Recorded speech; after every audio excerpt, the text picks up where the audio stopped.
I have been meaning to speak with you. I still can't believe we escaped the Ashwinders. You may not realize it, but you are the talk of the school since you saved me that day. I wonder how everyone knows about it. I told my mother in the hope that she would be more forgiving of what I have been up to if it came from me. She likely told other professors, and news travels quickly.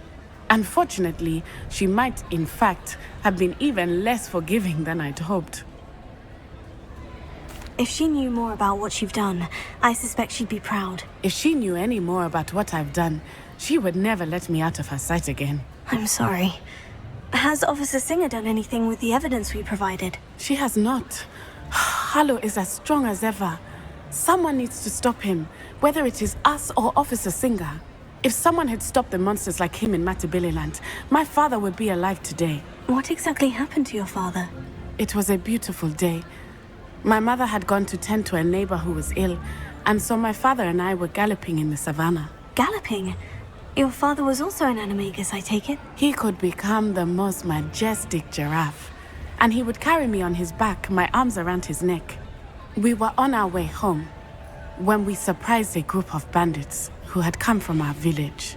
One of them saw me just as he removed a scarf from his face. He shouted and then aimed his rifle.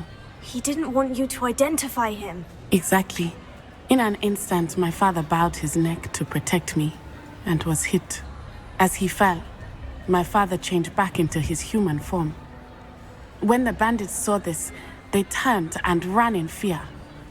Magic terrified them, and then he was gone. And it was all my fault. Your fault?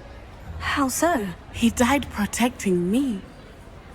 If I had been capable of protecting myself, he would still be alive today.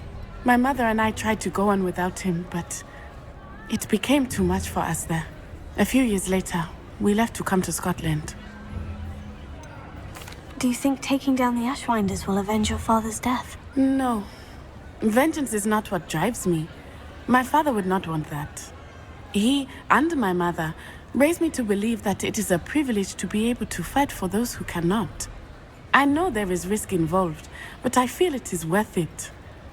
I am glad you seem to think so too.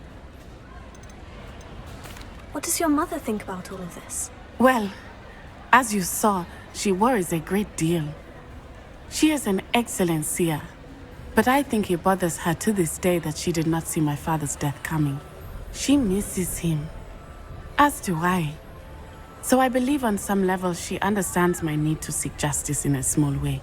But that does not mean that she likes it. Do you think your father would approve of the things we've been doing? Oh my, that is a good question. In theory, yes. Although he would worry as my mother does. But I think he, of all people, would understand my persistence. My father never shied away from a fight for good, no matter how ruthless the foe. And I think he would have enjoyed knowing that I had a compatriot like you. I'm sorry, Natty. I can't imagine what you've been through. Your father sounds exceptional. He was. Truly extraordinary. And thank you for your kind words. We all have our burdens. My father had a saying about that. Yes, I remember. Rain does not fall on one roof alone. Exactly. Soon you and I will put an end to the Ashwinders, beginning with Harlow. And once he is gone, we will turn our attention to Rookwood. We are making progress, and we will succeed. Thank you again for saving me. You deserve all of the praise you have received.